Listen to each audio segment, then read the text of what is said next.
When the Lamb opened the seventh seal, there was silence in heaven for about half an hour. Revelation has been a very noisy book so far, but suddenly there's silence in heaven. And this passage, the seventh seal, of course, has generated much imagery and excitement throughout the ages, as well as many mysteries, including the classic film from Ingmar Bergman, The Seventh Seal, about death playing chess with a knight coming back from the Crusades for the sake of his life. Well worth watching and to accompany this, but we're not going to do that right now. Rather, we're going to see how this passage fits tightly into its context and expresses imagery from both Hebrew Scripture and the Roman Empire. It's one of those places of many in Revelation where John is working with both the cultural context around him and the scriptural tradition he's inherited. And many of the symbols that are in Scripture are also symbols for the Romans, although they meant very different things, as we'll see. So as we go through these 6 verses, one of the questions is that scholars have been asking is, after the 6 seals in a row, the 4 that revealed the ways of Rome that the Lamb had unmasked, and then the 5th and 6th, those under the altar, and those who come to hide when the sky is rolled up. We saw a series of 6 in a row, and now it says the Lamb opened the 7th, but then some other things happen, as you can see. So there's angels standing around, and there's incense, and then it'll switch to 7 trumpets, and they'll unfold one at a time. So scholars have puzzled over how these verses fit together. But as I learned many years ago, when I was kind of new at this stuff, 3 decades ago, from the great Israeli literary scholar Meyer Sternberg, often scholars who decide that pieces don't fit together, or they're attributed to multiple authorships, or that maybe even our author didn't know what he was doing, as some older scholars in the early 20th century said that John really was not very good at organizing his thoughts. As Sternberg points out, that usually is a failure of just reading carefully enough.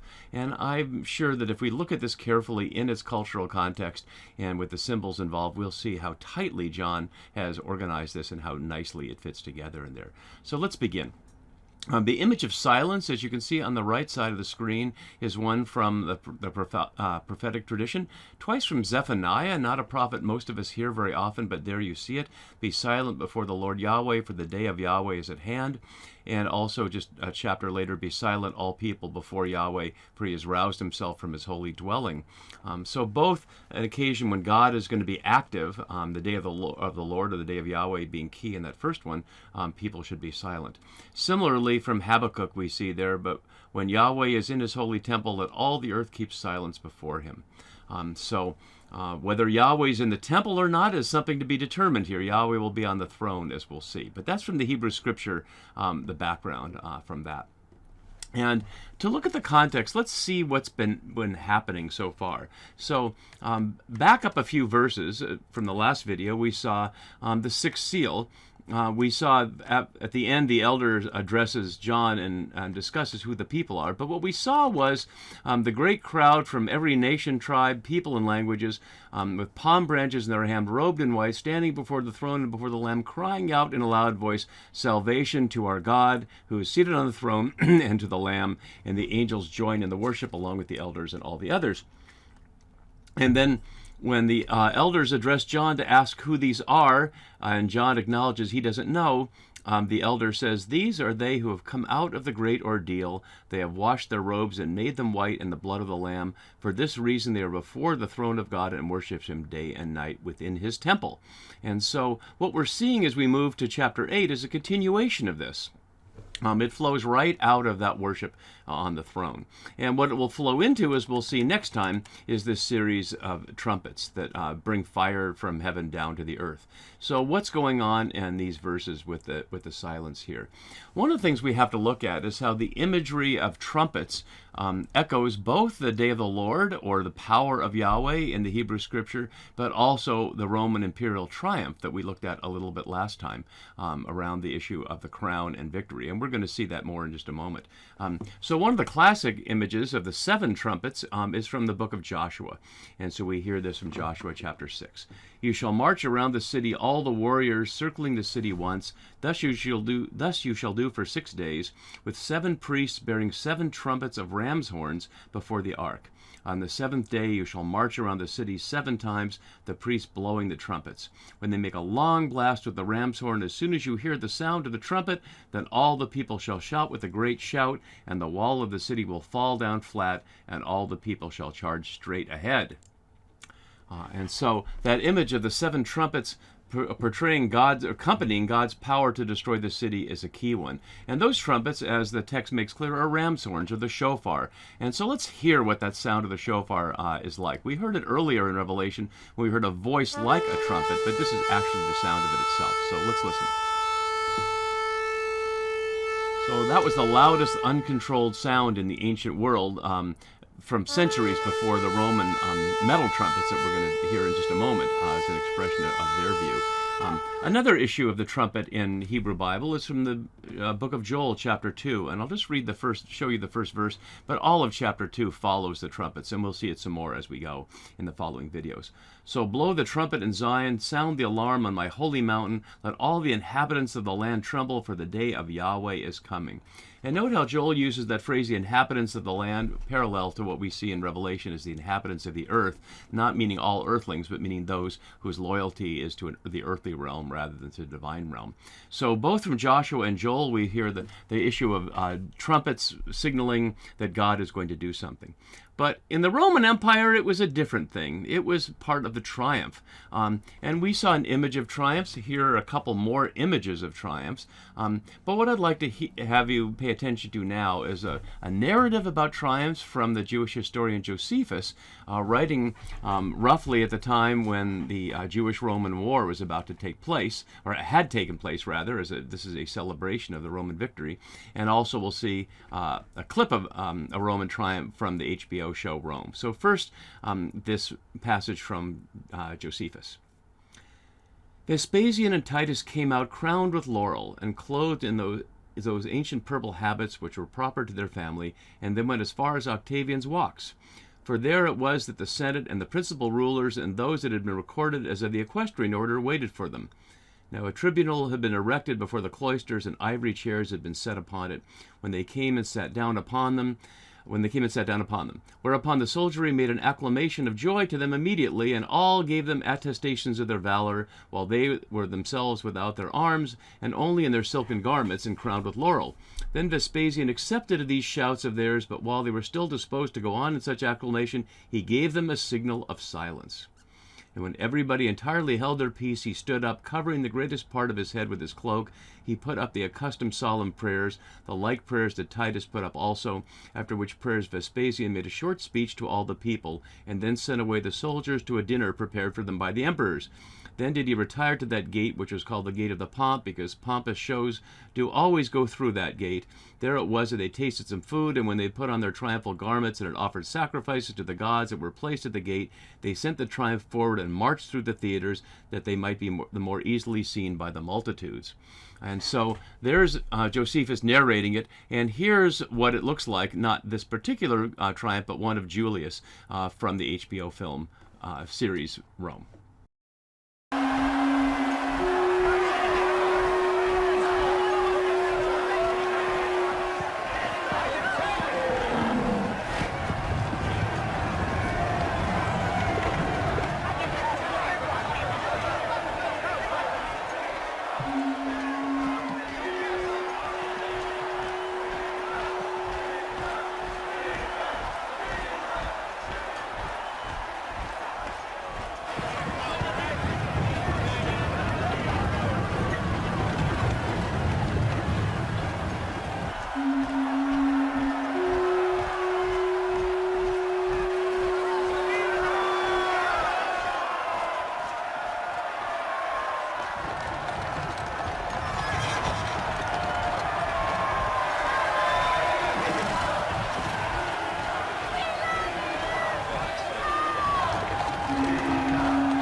So I trust you could hear and see in that video the laurel, the palm branches, the multitudes, and the silence. All the aspects of what John's vision is countering. So when the audience on the 7 ecclesiae in the Roman province of Asia heard John's vision here, they would certainly have experienced, either directly or indirectly, whether in imagery or live, one of these triumphs of the Roman emperors. So what we're seeing here is a satire or a parody or an alternative narrative, depending upon how you look at it, that starts back in chapter 7 and continues through here, because the trumpets are part of that, and the silence as well. In this case, the trumpets follow the silence. In the Roman triumph, the trumpets precede the silence, but John is free, of course, in his vision to move that around as he sees fit. So there's silence for about half an hour, and half is an interesting image here. It's not that it's exactly 30 minutes, it's that half is a symbol, both in the book of Daniel and in Revelation, for a time of transformation, either of judgment or of resurrection or rebirth. So you see 3 examples there on the right side of the screen from the book of Daniel. And this is about the evil king Antiochus Epiphanes there in 725. He shall speak words against the Most High, be given into his power for a time, 2 times and a half a time. So we can add that up to 3.5 times and keep that in mind for just a moment. Then later in Daniel 9, we see he shall make a strong covenant with many for 1 week, and for half of the week he shall make sacrifice. So there's half of a week. And then down in 12:7 near the end, and I heard him swear by the one who lives forever that it would be for a time, 2 times, and half a time, matching the one back in 725. So whether you think of that as 3.5 years or just 3.5 units of time, one can puzzle over that one. But in Revelation, we hear first the half hour here, but then we'll see a little later on in chapter 11, for 3.5 days, members of the peoples and tribes and languages and nations gazed on the dead bodies of the 2 witnesses and refused to let them be placed in the tomb. But just 2 verses later, after the 3.5 days, the breath of life from God entered them, and they stood on their feet, and those who saw them were terrified. And finally, in the story of the woman clothed with the sun, in chapter 12, we see that she was protected to go to her place where she is nourished for a time and times and half a time, clearly echoing what we saw above from Daniel. So that image of half times there is to say there's a unit of something where either evil is going to be allowed to exist, but God will come back and at the end of that time, or that there's a period after which God will do something like raise bodies up from the dead, as we see in 11:9, and also is implicit in Daniel 12, because that's just a few verses earlier. So that's a little bit about the half issue there. Now we get to 8:2-6, and this chiastic chart on the right may be a little confusing because of the lines connecting them, but let's just do it one thing at a time, and I hope it'll make sense to you. So we've seen chiasms before. If you're not familiar, a chiasm is a way of ordering a text in which the beginning and the ends match, as you can see here in the A and the A prime parts, with the 7 angels matching, and also the 7 trumpets matching. And then the inner rings, like a target, like a bullseye target, or like a bell curve, also tend to match in ways, either verbally or otherwise, in this case verbally. So you see the B and the B prime parts match with the angel with the golden censer in verse 3a, and then in verse 5 the angel took the censer. And then we have the paired central sections. Sometimes a chiasm only has a simple C section. Here there's a pair of them, as you can see. So verse 3b has the angel is given quantity of incense to offer with the prayers of all the saints, and then in the next verse, the smoke of the incense with the prayers of the saints. And then back in the C part, the golden altar that is before the throne, matching in C prime before God, and of course God is on the throne. So that chiasm certainly links together verses 2-6 against scholars who would suggest that 3-5 somehow don't fit there, or are puzzling without a conclusion of why there's a repetition in verse 6 of verse 2. If I scroll down on the left side of the screen, you can see it looks, well, I can't quite get it there at the same time, but you can see it on the right side, the same language, almost identical. Well, that's a chiasm. So scholars who wanted to say it's an insert or it doesn't make sense just quit interpreting before they got there. So I'm hoping that this helps us see how this fits together. But one of the questions then is, how does this fit with what follows? And also, how does it fit with what's before? So that's where we need to look a little more carefully at what's going on here. So if we look on the left side at verse 3, we see a couple of things, and we need to really look closely here. Another angel with a golden censer came and stood at the altar. He was given a great quantity of incense to offer with the prayers of all the saints on the golden altar that is before the throne.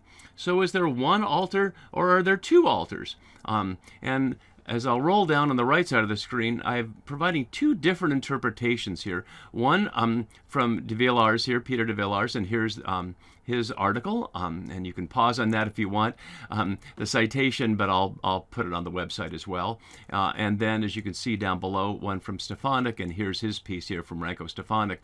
And so two different interpretations that we're going to look at here.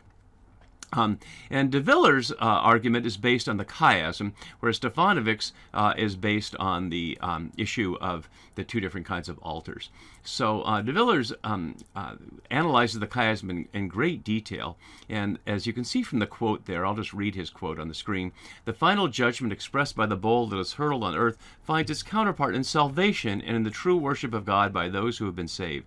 This is the contrast between A, B on the one hand, and C on the other. In other words, he's saying the link here is between what went before. In 7, 9 to 10, as you can see, and as I showed you just a minute ago, the great multitude that no one can count from all tribes, tongues, and peoples and nations who are there praying before the throne in the name of salvation. And so that is the prayer of the saints, and they are the saints. So the ones who are gathered around the throne proclaiming salvation, as the angel had proclaimed, those are the ones who had gotten through the great thlipsis, the great struggle with empire to stay resistant. So they're celebrating God's salvation, much like the Roman imperial triumph celebrates the salvation that Rome provides through the Pax Romana, through the military victories of Vespasian or Titus, in the example I showed, or in Caesar in the video we saw. So de Villers is linking this positively to the celebration, that the prayers that are going up are those of the celebration, those who have succeeded are celebrating around the throne.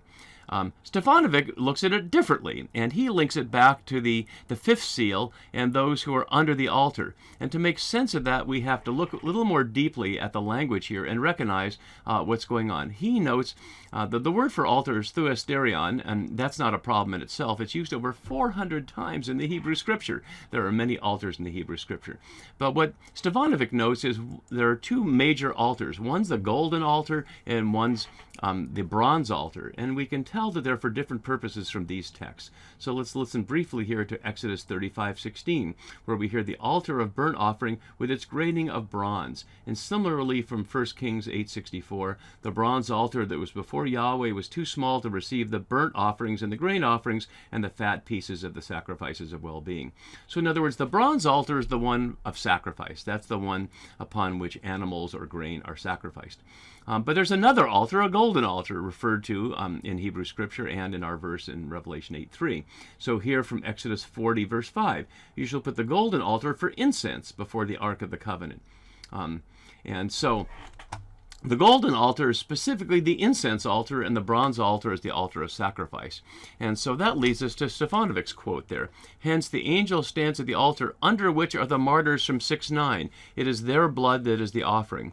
John portrays God's faithful people in terms of sacrifice saints with their blood poured out as an offering to God. In other words, the bronze altar, the altar of burnt offering, is where we see the angel standing, and under that altar are the slaughtered saints, or the slaughtered witnesses, who are not necessarily saints yet because they're the expression of the fifth seal. In other words, their demand for justice has prevented them from celebrating God's salvation. They're still not quite there yet, and that's part of what the Lamb revealed in breaking open those seals. But it's very different for those in the sixth seal. Those are the ones who are already around the throne celebrating. And so, although de Villiers connects it with the saints celebrating around the throne, Stefanovic connects it with those who are slaughtered. And we see connecting with the cried out in a loud voice in both cases.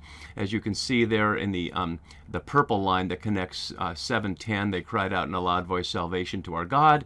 And in 6:10, they cried out, sovereign Lord, holy and true, how long will it be? And so, do we have to choose between those? Maybe not. maybe in Revelation's multifaceted imagery, there's not one right answer, and it's certainly the case that I would suggest that John is saying that both of these are involved here, that the angel is both acknowledging the cry of those who have been slaughtered at the altar at which he stands, but then he's given this incense to offer with the prayers of the saints, not the prayers of those who are slaughtered under the altar. So hopefully that makes some sense of some of these verses here and how this fits together. Let's move down just a little bit to see how our section closes for today. And so after the angel has been given two things, a quantity of incense and the prayers of the saints, and the idea of the prayers of the saints rising up, although it's not in technically Hebrew scripture, it's in the Bible in terms of the Septuagint from the book of Tobit, and so we hear this in the book of Tobit, where the angel Raphael, whose character throughout it, says this: "And so when you and your daughter-in-law Sarah prayed, I brought a reminder of your prayer before the Holy One." So the idea that the angels carry human prayers to God's altar has its root there. And then we note an interesting reverse here between verse 4 and 5. In verse 4, the smoke of the incense from the altar rises up before God. And now, in verse 5, fire from the sky comes down to earth. So in one case, it rises up to God, and the other, it comes down from God to earth. And we see in verse 5, the angel took the censer, and although we don't know exactly what kind of censer that was, here's a couple of images of censers from the Roman world. And as scholars note, there were many different ways that incense could be offered, from a simple shovel to elements like this. And certainly in the incense censers that the Roman Empire citizens were expected to offer when the Roman parades went down the street, it would be a much smaller censer than that. But regardless of what kind it is, the angel took it and filled it with fire from the altar and threw it on the earth. And there were peals of thunder. In the New RSV, there were rumblings, flashes of lightning, and an earthquake. And that leads us to look at another aspect of what we're seeing here. In other words, expressions of divine judgment on the inhabitants of the earth. This is the second time we're seeing that, as you can see on the screen there on the right side. Earlier in chapter 4, we saw lightning and voices and thunder. Voices, phonai, is actually what is being translated here as rumblings. So rumblings is some indistinct noises, but this is more specifically voices in all four cases. So we see three examples in chapter 4, verse 5, four examples in chapter 8, verse 5, 5 examples in chapter 11, verse 19, and although there's only 4 in 16:18, the language describes it even more strongly: an extremely violent earthquake that breaks the land into 3 pieces. So an escalating expression of the symbols of God's judgment. And as we've been noting throughout, the symbols of God's judgment are earthly things. They're not threats of going to hell, but they're expressions of creation coming back to express God's judgment on them. And as we saw last time with the rich and the powerful and everybody seeking to hide from the power of God when the sky rolled up. So this is the second of those, and as many scholars have noted, this generalized expression of fire coming down with the lightning, etc., will be played out in the 7 trumpets, as we will see in the following videos. And finally, in verse 6, the 7 angels who had the 7 trumpets made ready to blow them. And so it's not an exact repetition of verse 2. If we go back up to verse 2 here, we can see that they were given the trumpets, but in verse 6 they're prepared to blow them. In between that is the angels and the incense and the prayers, and now we're ready to see what those trumpets unveil, and we'll continue with that next time. See you then. Bye-bye.